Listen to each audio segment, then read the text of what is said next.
당신의 췌장 상태로는 3개월을 넘기기 힘들 것 같네요. 멕시코시티의 화이트 메디컬 센터 진료실 안에서 시간이 멈췄습니다. 의사의 목소리는 마치 멀리서 들리는 것처럼 희미했고 저는 그저 하얀 벽만 멍하니 바라보고 있었습니다. 23.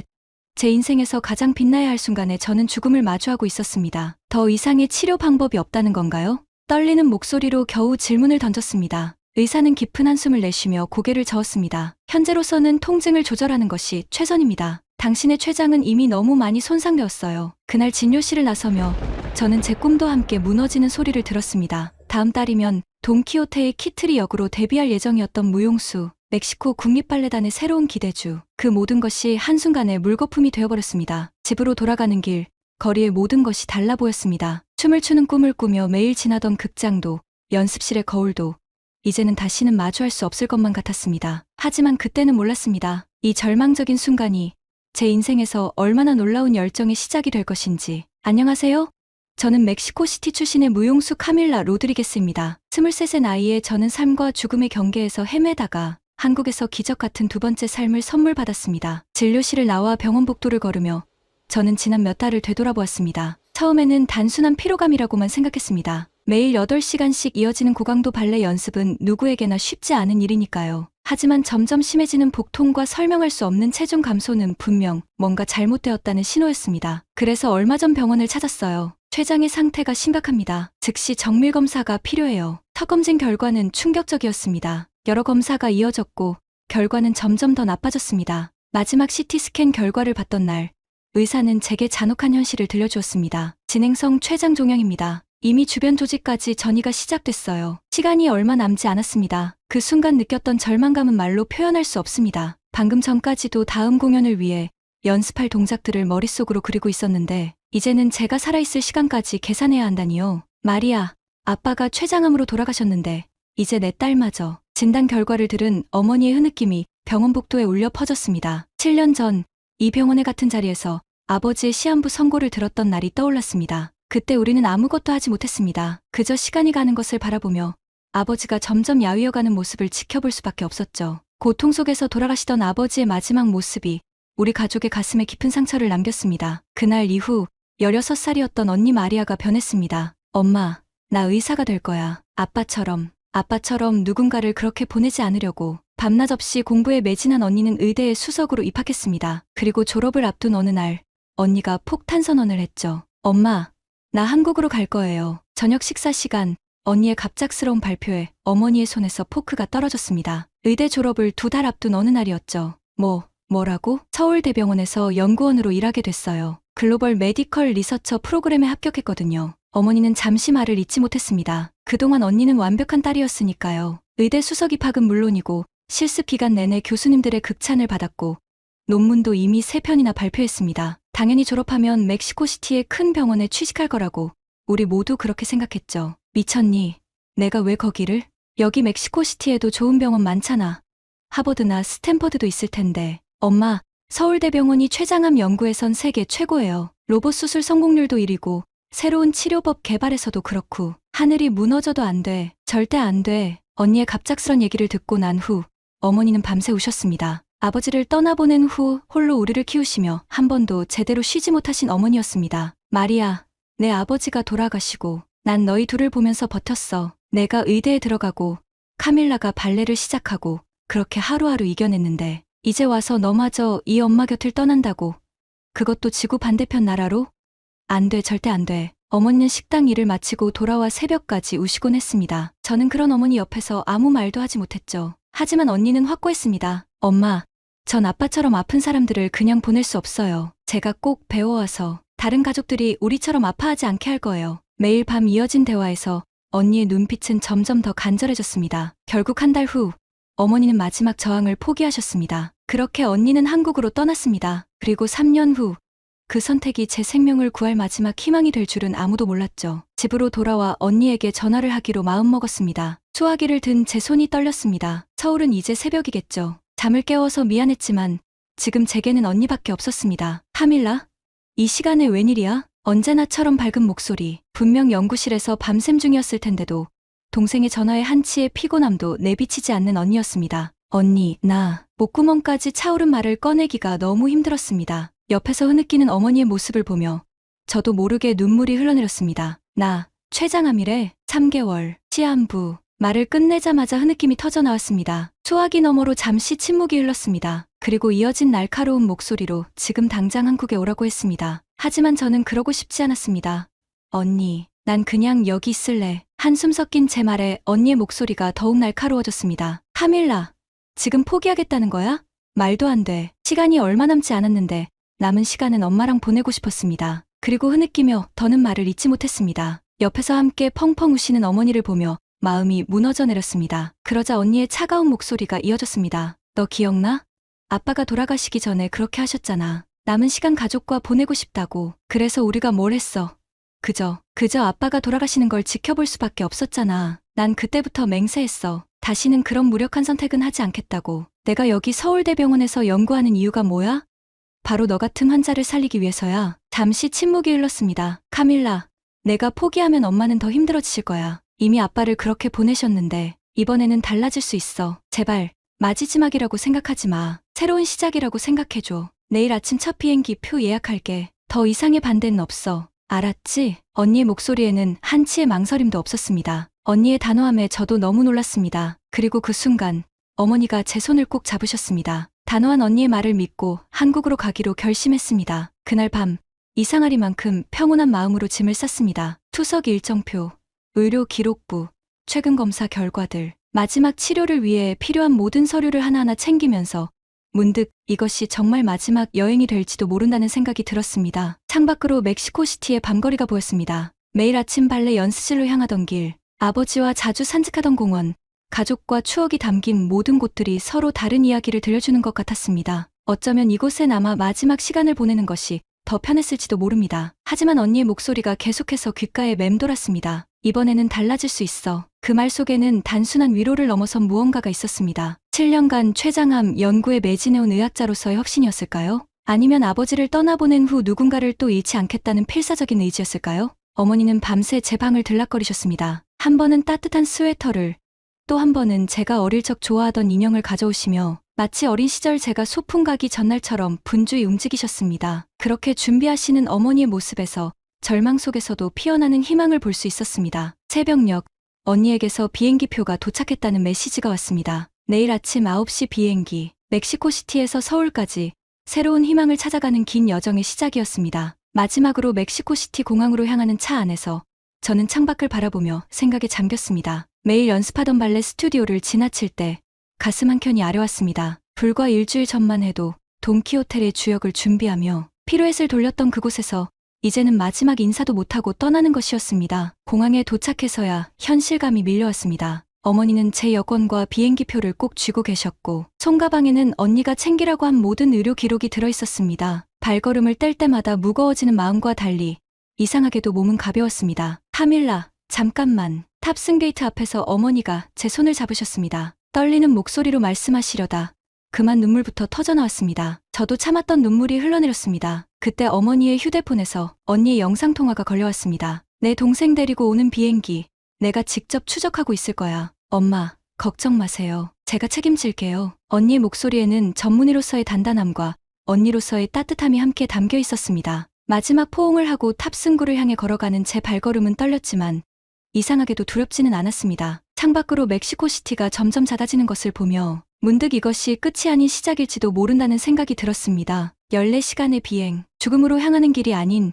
새로운 희망을 향한 길이 시작되고 있었습니다. 비행기 안에서의 14시간은 생각보다 힘들었습니다. 긴 비행 시간 동안 몸은 점점 더 무거워졌고 간간히 찾아오는 통증에 잠을 이루기도 쉽지 않았습니다. 주변 승객들은 평화롭게 잠들어 있는데 저는 혼자 깨어 창밖의 어둠을 바라보며 생각에 잠겼습니다. 비행기가 태평양을 건너는 동안 문득 아버지의 마지막 모습이 떠올랐습니다. 췌장암 진단을 받고 고작 2달 만에 돌아가신 아버지. 그때 우리는 아무것도 할 수 없었습니다. 하지만 지금은 달랐습니다. 언니가 있는 한국으로 향하고 있었습니다. 인천공항에 도착했을 때는 이미 한계에 다다른 상태였습니다. 14시간의 비행으로 인한 피로와 스트레스, 그리고 평소보다 심해진 통증이 온몸을 휘감았습니다. 입국 심사대를 빠져나오자마자 눈앞이 흐려지기 시작했습니다. 카밀라, 저를 향해 달려오는 언니의 모습이 보였습니다. 하지만 그 순간 다리에 힘이 풀렸고 모든 것이 어두워졌습니다. 혈압이 너무 낮아요. 산소 포화도도 떨어지고 있습니다. 희미한 의식 속에서 들리는 다급한 목소리들. 공항 의료진들의 신속한 대응이 시작되었습니다. 누군가가 제 팔에 링거를 꽂고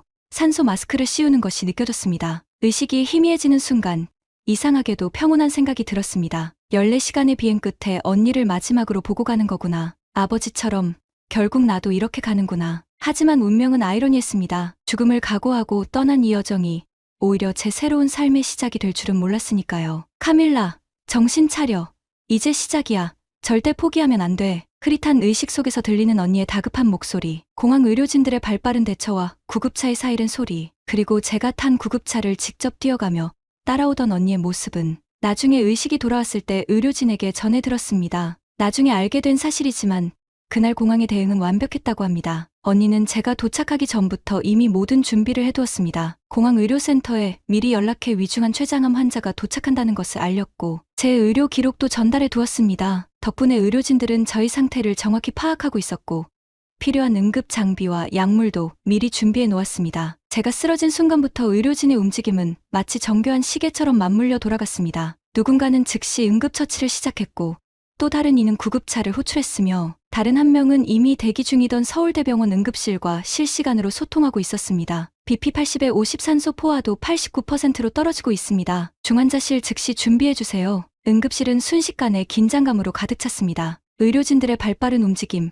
기계음과 긴급 지시가 오가는 와중에도 저는 이상하게도 평온했습니다. 14시간의 비행 끝에 의식이 희미해지는 순간에도 언니의 결정을 믿었기 때문이었을까요? 환자 췌장 수치 위험 수준입니다. 즉시 응급 처치 필요합니다. 드레싱 준비하세요. 산소 공급량 높여주세요. 마리아 선생님, CT 결과 나왔습니다. 언니는 의사 가운을 입은 채로 달려왔습니다. 모니터를 바라보는 그녀의 눈빛이 달라졌습니다. 그리고 이어진 예상치 못한 발표. 이건 췌장암이 아닙니다. 순간 응급실이 조용해졌습니다. 초기 만성 췌장염의 악화 상태예요. 멕시코에서의 진단이 잘못됐어요. 하지만 지금은 응급수술이 필요합니다. 그날 밤 수술실로 향하는 길, 저는 생각했습니다. 죽기 위해 떠난 여정이 오히려 저를 살리게 될 줄은 몰랐다고. 수술실 불빛이 밝아지면서 저는 깊은 잠에 빠져들었습니다. 환자 마취 시작합니다. 수술실의 차가운 공기, 하얀 천장, 그리고 마지막으로 들었던 마취과 의사의 목소리. 그때까지만 해도 저는 몰랐습니다. 제가 한국의 의료진들과 언니, 그리고 운명이 준비한 기적을 마주하게 될 줄은. 수술은 8시간 동안 진행되었습니다. 나중에 들은 이야기지만 수술 도중 예상치 못한 합병증이 발생했다고 합니다. 췌장 주변 조직에 심각한 염증이 발견된 것입니다. 초조하게 수술실 앞을 서성이던 언니는 수술 중 붉은 램프를 바라보며 울컥 눈물이 났다고 합니다. 7년 전 아버지의 수술실 앞에서도 이렇게 서 있었던 기억이 떠올랐기 때문입니다. 제발, 이번엔 달라야 해. 언니는 무릎에 놓인 제 의료 차트를 다시 한번 넘겼습니다. 연구원으로서 그녀는 이미 수백 건의 케이스를 분석했지만 이번만큼은 냉철한 판단이 쉽지 않았습니다. 차트의 페이지가 그녀의 떨리는 손에 의해 구겨졌습니다. 수술실 밖 대기실에서 언니는 마치 기도하듯 연구 데이터를 계속해서 검토했습니다. 때로는 연구원으로서, 때로는 언니로서 그녀의 눈가에 맺힌 눈물이 차트 위로 떨어졌습니다. 의료진들이 수술실을 드나들 때마다 그녀의 심장은 멈추는 듯했습니다. 매 순간이 아버지를 떠나보냈던 그날과 겹쳐졌기 때문입니다. 8시간의 수술이 끝나고 주치의가 수술실에서 나왔을 때는 이미 새벽이었습니다. 언니는 자리에서 벌떡 일어났습니다. 온갖 최악의 시나리오가 머릿속을 스쳐 지나갔지만 주치의의 표정은 의외로 밝았습니다. 수술은 성공적이었습니다. 예상보다 염증이 심각했지만 다행히 주요 부위는 건드리지 않았어요. 마리아 선생님의 초기 판단이 정확했습니다. 그제야 언니는 긴장했던 어깨를 늦추었습니다. 8시간 동안 꼿꼿이 앉아 있었던 그녀의 등이 스르르 무너졌습니다. 정말 감사합니다. 언니는 더 이상 말을 잇지 못했습니다. 주치의는 그런 언니의 어깨를 가만히 두드렸습니다. 그날 밤 언니는 중환자실 앞 작은 의자에 앉아 처음으로 마음 놓고 울었다고 합니다. 기쁨의 눈물이었을까요? 안도의 눈물이었을까요? 아니면 7년 전 아버지와는 다른 결과를 맞이하게 된 것에 대한 감사의 눈물이었을까요? 중환자실에서 깨어났을 때 처음 마주한 것은 놀라운 의료 기술이었습니다. 침대 옆 대형 모니터에는 제 생체 신호가 실시간으로 표시되고 있었고 간호사는 태블릿 PC로 이를 확인하며 스페인어로 상태를 설명해 주었습니다. 모든 정보가 실시간으로 의료진들과 공유되는 시스템이었습니다. 특히 인상적이었던 것은 스마트 케어 시스템이었습니다. 링거에게 주입 속도가 자동으로 조절되고 약물 투여 시간이 되면 알람이 울리며 체온과 혈압이 실시간으로 모니터링되었습니다. 심지어 제가 조금만 움직여도 간호사실에서 바로 확인이 가능했습니다. 이 AI 분석 시스템이 환자의 상태를 24시간 모니터링하고 있어요. 작은 변화라도 있으면 즉시 의료진에게 알림이 가죠. 멕시코에서는 상상도 할 수 없었던 첨단 의료 시스템이 저를 지키고 있었습니다. 수술 후 2주가 지나자 조금씩 병실 밖을 걸을 수 있게 되었습니다. 처음으로 휠체어를 타고 병원을 둘러보던 날, 저는 마치 다른 세상에 온 것 같았습니다. 복도를 따라 조용히 미끄러지듯 지나가는 로봇이 보였습니다. 약품과 의료 물품을 실어 나르는 로봇은 엘리베이터도 혼자 탈 수 있었고 사람이 다가오면 자동으로 비켜주기도 했습니다. 중앙 로비에는 거대한 디지털 벽이 있었는데 이는 단순한 스크린이 아닌 실시간 의료 정보 시스템이었습니다. 각 과의 대기 시간, 수술실 현황, 심지어 각 의료진의 위치까지 한눈에 파악할 수 있었습니다. 언니가 데려간 곳은 재활치료센터였습니다. 첨단 재활 로봇이 환자의 걸음걸이를 교정해주고 VR 시스템으로 재활 운동을 돕고 있었습니다. 특히 놀라웠던 것은 스마트 미러 시스템이었습니다. 거울 앞에 서면 환자의 자세와 움직임이 실시간으로 분석되어 올바른 동작을 안내해 주었습니다. 물리치료사는 발레리나였던 제 경력을 고려한 맞춤형 재활 프로그램을 보여주었습니다. 화면에는 제 몸 상태에 맞춘 스트레칭과 근력 운동이 3D 애니메이션으로 표시되었습니다. 그제서야 이해했습니다. 왜 언니가 그토록 이곳에서 연구하고 싶어 했는지, 그리고 왜 저를 이곳으로 데려오고 싶어 했는지를요.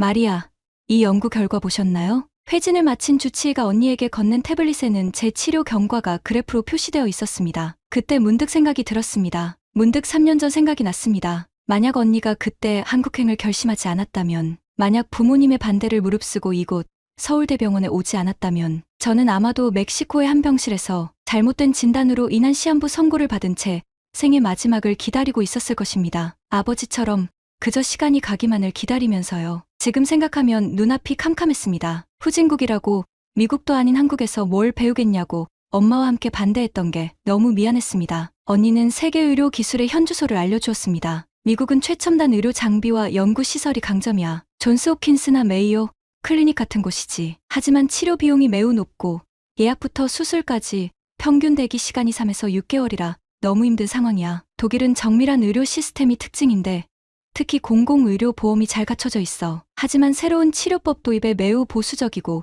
임상 승인을 받는 데만 보통 2, 3년이 걸리지. 그리고 마지막으로 한국의 의료기술에 대해 설명해 주었습니다. 한국은 이 둘의 장점을 모두 가지고 있으면서 더 발전된 시스템을 구축했어. 예를 들어 수술 로봇 정밀도를 비교하면 미국 다빈치 로봇 0.3mm, 한국 0.1mm, 응급수술 대기 시간은 독일 평균 12시간이고 한국 평균 3시간이 걸리지. AI 진단 정확도는 일본 93%이고 한국 98%야. 어때?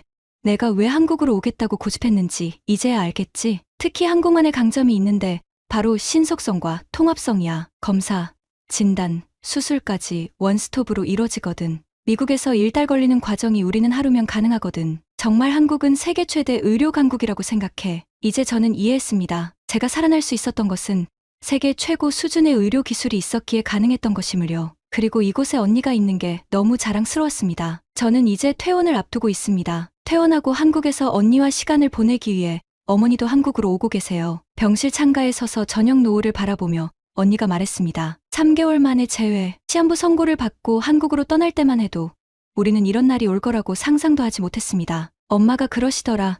처음 내가 한국 간다고 했을 때는 미친 거 아니냐고 하셨는데 이제는 그게 우리 가족의 기적이 됐다고. 언니의 목소리가 살짝 떨렸습니다. 노을빛에 물든 서울의 스카이라인이 마치 그림처럼 아름다웠습니다. 병실은 이미 엄마를 맞이할 준비로 분주했습니다. 간호사들이 추가 침대를 준비해 주었고 병원 측에서는 특별히 스페인어가 가능한 통역 간호사를 배정해 주었습니다. 심지어 식단까지 멕시코 스타일로 조절해 주겠다고 했습니다. 근데 있잖아. 엄마가 날 보면 깜짝 놀라실 거야. 거울을 보며 웃었습니다. 3개월 전 죽음을 각오하고 떠났던 제 모습은 이제 찾아볼 수 없었으니까요. 붓기가 빠진 얼굴, 생기가 돌아온 피부색, 그리고 무엇보다 제 눈에서 다시 반짝이기 시작한 희망의 빛이었어요. 인천공항 입국장에서 엄마를 발견한 순간 시간이 멈춘 것 같았습니다. 엄마는 한동안 그 자리에 서서 저를 바라보기만 하셨습니다. 제가 휠체어 없이 두 발로 서서 걸어오는 모습이 믿기지 않으신 듯했습니다. 이게 정말 내 딸이 맞니? 엄마의 떨리는 손이 제 얼굴을 더듬었습니다. 3개월 전 시한부 선고를 받고 죽음을 준비하던 딸의 모습은 온데간데 없었습니다. 대신 그 자리에는 생기 넘치는 제가 서 있었으니까요. 엄마의 눈에서 눈물이 흘러내렸습니다. 그것은 딸을 살려준 것에 대한 감사의 눈물이자 언니의 선택을 믿지 못했던 것에 대한 참회의 눈물이었을 것입니다. 이제 우리 셋이서 서울 구경도 다니고 맛있는 것도 먹으러 다닐 거예요. 제 말에 엄마는 그저 고개를 끄덕이며 우셨습니다. 그리고 오랫동안, 아주 오랫동안 저희 세 사람은 공항 한가운데서 서로를 끌어안은 채 있었습니다. 오늘은 시한부 선고를 받고 한국을 찾은 멕시코 발레리나 카밀라의 이야기를 들려드렸습니다. 잘못된 진단으로 3개월의 시한부 선고를 받았지만 서울대병원의 최첨단 의료 기술과 헌신적인 의료진들 덕분에 새로운 삶을 찾은 그녀의 여정이었습니다. 이 이야기는 단순한 의료 성공 사례가 아닙니다. 7년 전 아버지를 췌장암으로 잃은 뒤 의사의 길을 선택하고 한국행을 결심했던 언니의 용기, 그리고 그 선택이 결국 동생의 생명을 구하게 된 운명적인 이야기이기도 합니다. 전 세계가 주목하는 K의료의 우수성은 이제 더 이상 놀랍지 않을지도 모릅니다. 하지만 차가운 의료 기술 속에서 피어난 따뜻한 인간의, 그리고 포기하지 않는 희망이 만들어낸 기적은 여전히 우리의 마음을 울립니다. 지금 이 순간에도 서울의 어느 병원에서는 또 다른 카밀라가 새로운 희망을 찾고 있을지도 모릅니다. 국경을 넘어 생명을 살리는 대한민국 의료진들의 헌신과 노력이 계속되는 한 이러한 기적의 이야기는 계속될 것입니다. 오늘도 영상 시청해주셔서 감사합니다. 다음에 더 좋은 이야기로 찾아뵙겠습니다. 지금까지 지수였습니다. 구독과 좋아요, 알림 설정도 잊지 마시고요. 다음 영상에서 또 만나 뵙겠습니다. 감사합니다.